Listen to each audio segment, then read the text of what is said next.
रात के करीब 12 बज रहा था और तभी भाई मेरे कमरे में आया और मेरे हाथ में कुछ दे दिया। दोस्तों, मैंने कभी सपने में भी नहीं सोचा था कि मेरे साथ कभी ऐसा हो जाएगा। एक दिन लाइट कट हुआ था और उस वक्त भाई ने मौका देखकर मेरे कमरे में आया और उसने मुझे दिया, जिसे देखकर मेरा होश उड़ गया। मैंने भाई से पूछा, भाई ये क्या है? वो थोड़ी देर तो चुप रहा और फिर बोला कि मैं जैसा बोल रहा हूँ, चुपचाप वैसा करो। दोस्तों, 1 नवंबर 2025 की बात है। कहानी की शुरुआत करते हैं। मेरा नाम काजल है और मेरी उम्र अभी 18 साल है। दोस्तों, मैं अभी-अभी जवान हुई थी और मेरी खूबसूरती देखकर कोई भी यही कहेगा कि कितनी खूबसूरत लड़की है। मेरे घर पर अभी से मेरी शादी के लिए रिश्ते आने लगे थे, लेकिन मुझे अभी शादी नहीं करनी थी। मैं आगे पढ़ना चाहती थी। दोस्तों, मैं आपको अपने भाई की उम्र बता रही हूँ। उसकी उम्र लगभग 20 साल है, यानी वो मुझे 2 साल बड़ा है और फिर वो भी अभी पढ़ाई कर रहा है। वो बीएससी कर रहा है और मैं अभी-अभी इंटर पास की हूँ। मेरा भाई मुझे सिर्फ 2 साल बड़ा है। वो दिखने में बहुत अच्छा है। क्या पता उसकी गर्लफ्रेंड भी हो, लेकिन मैं इस बारे में उससे कभी बात नहीं की थी, क्योंकि मुझे ये सब बात करने से डर लगता था, क्योंकि वो आखिर मुझसे बड़ा भाई था। लेकिन मैंने कभी सपने में भी नहीं सोचा था कि वो मेरे साथ कुछ ऐसा कर देगा। मैंने सच में नहीं सोचा था, लेकिन जो होना होता है, वो तो हो ही जाता है।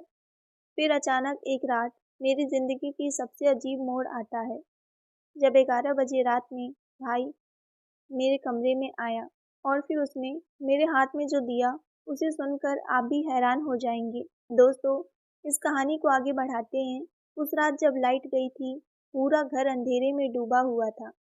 सिर्फ मोमबत्ती की हल्की लौ जल रही थी। मेरा दिल जोरों से धड़क रहा था, क्योंकि मैंने देखा कि भाई के हाथ में एक लिफाफा था। मैंने पूछा, भाई ये क्या है? उसने कहा, काजल, इसमें कुछ पैसे हैं और ये तेरे लिए हैं। मैंने हैरानी से पूछा, मेरे लिए? लेकिन क्यों? वो कुछ देर चुप रहा, फिर धीरे से बोला, काजल, मुझे पता है कि पापा तुझे अब आगे पढ़ने नहीं देंगे। मैं चौंक गई। क्या? क्यों नहीं? उसने कहा, आज के दिन मैंने पापा को मम्मी से बात करते सुना था। पापा कह रहे थे कि अब काजल बड़ी हो गई है, उसके लिए बहुत अच्छा रिश्ता आया है और अब उसे आगे पढ़ाई छोड़कर शादी कर लेनी चाहिए। मेरे पैरों के नीचे से ज़मीन खिसक गई। मुझे तो हमेशा लगता था कि मेरे पापा मेरे सपनों को समझते हैं, लेकिन मुझे नहीं पता था कि वो मेरे लिए ऐसा सोच रहे हैं। भाई ने कहा, काजल, पापा तुझे पढ़ाई के लिए पैसे नहीं देंगे। वो चाहते हैं कि तू शादी कर ले, लेकिन मैं नहीं चाहता कि तेरे सपने अधूरे रह जाएं। मैं रोने लगी, लेकिन मैं क्या करूं भाई? मेरे पास तो कोई रास्ता नहीं है। तभी भाई ने वो लिफाफा मेरे हाथ में रख दिया। मैंने खोला तो उसमें 80,000 रुपए थे। मैं हैरान रह गई। ये पैसे कहाँ से आए भाई?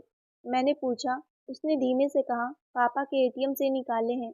मैंने चौंक कर कहा, क्या तूने पापा के एटीएम से पैसे निकाले हैं? उसने कहा, हाँ काजल, और मुझे इसका कोई अफसोस नहीं है, क्योंकि मैंने ये चोरी नहीं की, मैंने तेरे सपने के लिए किया है। उसके शब्द सुनकर मेरे आंखों में आंसू बहने लगे। भाई ने मेरा हाथ पकड़ा और कहा, देख काजल, रात के 2 बजे पहली बस निकलती है शहर की तरफ। तू भाग जा, वहां जाकर कॉलेज में दाखिला ले लेना और जो भी पैसे कम पड़ेंगे तेरा भाई तुझे भेजेगा। मैंने रोते हुए कहा, लेकिन भाई, अगर पापा को पता चल गया? वो मुस्कुराया, तो वो गुस्सा करेंगे मुझ पर, लेकिन तू चिंता मत कर, मैं सब संभाल लूंगा। उस रात मेरी जिंदगी का सबसे बड़ा फैसला हुआ। भाई ने मेरे सपने के लिए अपने ऊपर इंजाम लेने की ठान ली थी। उसने मेरे बैग में पैसे, कुछ कपड़े और मेरे सर्टिफिकेट रख दिए। मैंने उसकी तरफ देखा। उसकी आंखों में डर भी था और प्यार भी। उसने कहा, ज्यादा देर मत लगा, बाहर गली में ऑटो खड़ा है, सीधे बस स्टैंड चली जा। मैंने आखिरी बार भाई को गले लगाया और कहा, भाई, मैं कभी तेरा एहसान नहीं भूलूंगी। वो बोला, एहसान नहीं किया काजल, भाई का फर्ज निभाया है। मैं निकल गई। रास्ता सुनसान था, ठंडी हवा चल रही थी और दिल में डर था, लेकिन साथ ही उम्मीद भी थी कि अब मेरा सपना पूरा होगा। बस स्टैंड पहुंची तो सुबह के करीब 3 बज रहे थे। मैंने टिकट लिया और बस में बैठ गई। खिड़की से बाहर देखा तो लगा जैसे अंधेरे के पार उजाला इंतजार कर रहा हो। रास्ते भर भाई के शब्द गूंजते रहे, तेरे सपने की कीमत सिर्फ पैसों से नहीं, हिम्मत से चुकाई जाती है। अगले दिन मैं शहर पहुंच गई, एक छोटे से रूम में किराए पर रहने लगी और कॉलेज में दाखिला लिया। लेकिन मन में हमेशा ये डर था कि पापा को सब पता चला होगा। उधर गांव में वाकई हंगामा मच गया था। पापा गुस्से से तिलमिला उठे थे। उन्हें लगा कि मैं किसी के साथ भाग गई हूँ। लेकिन भाई ने सारा दोष अपने ऊपर ले लिया। उसने कहा, मैंने ही उसे भेजा है, वो पढ़ना चाहती थी और मैंने उसे जाने दिया।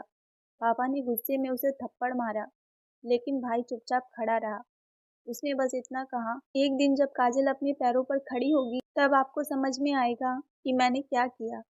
कई महीने बीत गए। मैं पढ़ाई करती रही, छोटे छोटे काम करती, घर में बच्चों को ट्यूशन देती और अपनी ज़रूरतें पूरी करती रही। भाई कभी कभी फ़ोन से संपर्क करता, लेकिन हमेशा डरता था कि पापा को ना पता चल जाए। मैं हर बार कहती, भाई मैं जल्दी कुछ बड़ा करूँगी और पापा को गर्व महसूस करवाऊँगी। वक्त बीतता गया और 3 साल बाद मैंने कॉलेज में टॉप किया। मुझे एक बड़ी कंपनी में नौकरी भी मिल गई। उस दिन मैंने सबसे पहले भाई को फ़ोन लगाया। भाई मैंने कर दिखाया। उस पार से उसकी आवाज़ आई, मुझे पता था तू कर लेगी काजल, तेरा सपना मेरा सपना था। मेरी आंखें भर आईं। उसी शाम मैं बिना किसी को बताए गांव चली गई। जब मैं घर पहुंची तो पापा दरवाजे पर बैठे थे। मुझे देखकर चौंक गए। मैं उनके पैरों में गिर गई और रोने लगी। पापा माफ़ कर दीजिए, मुझे सिर्फ पढ़ना था, बस एक मौका चाहिए था। पापा की आंखें नम हो गईं। उन्होंने कहा, बेटा मुझे लगा तू हमसे दूर चली गई, लेकिन तू तो हमारे घर का नाम रोशन करने निकली थी। उन्होंने मुझे गले से लगा लिया। फिर मेरी नज़र भाई पर पड़ी, वही शख्स जिसने मेरे लिए सब कुछ दांव पर लगा दिया था। मैंने कहा, भाई अगर तू उस रात हिम्मत नहीं करता तो आज मैं ये मुकाम कभी पा नहीं सकती थी। वो मुस्कुराया। अब बस पापा का आशीर्वाद मिल गया तो सब ठीक है। उस दिन पूरे घर में खुशी थी। मम्मी ने कहा, बेटा तूने हमारी बेटी नहीं, हमारी उम्मीद वापस ला दी है। पापा बोले, मुझे माफ़ कर दे काजल, मैं उस वक्त समझ नहीं पाया कि बेटी के सपने भी बेटे के जैसे होते हैं। अगर मैं सोचने लगी, खास हर घर में ऐसा भाई हो जो अपनी बहन के सपने के लिए खड़ा हो जाए और फिर पिता समझ सके कि बेटियों की उड़ान भी उतनी ही ऊंची होती है जितनी बेटों की। अब मैं उसी शहर में नौकरी करती हूँ। भाई अपनी पढ़ाई पूरी करके मास्टर कर चुका है और हम दोनों का सपना अब एक ही है, अपने गांव में एक स्कूल खोलना, ताकि किसी भी बेटी को अपने सपने के लिए भागना ना पड़े। जब भी रात को लाइट चली जाती है और मैं अंधेरे में बैठती हूँ तो मुझे उस रात की याद आती है जब मेरे भाई ने मेरा हाथ में एक लिफाफा दिया था, जिसमें सिर्फ पैसे नहीं बल्कि मेरे सपने की शुरुआत थी। दोस्तों इस कहानी में बस इतना ही। कहानी पसंद आई हो तो वीडियो को लाइक शेयर करके सब्सक्राइब जरूर कर दें। मिलते हैं एक नई कहानी को लेकर, तब तक के लिए आप सबका धन्यवाद। जो लोग नए हैं हमारे चैनल पर वो जरूर सब्सक्राइब कर लें ताकि नई वीडियो की अपडेट आप तक पहुंच सके। बाकी उम्मीद करती हूँ आपको ये कहानी बहुत पसंद आई होगी, तो इस कहानी को लाइक करके सब्सक्राइब जरूर कर दें। धन्यवाद।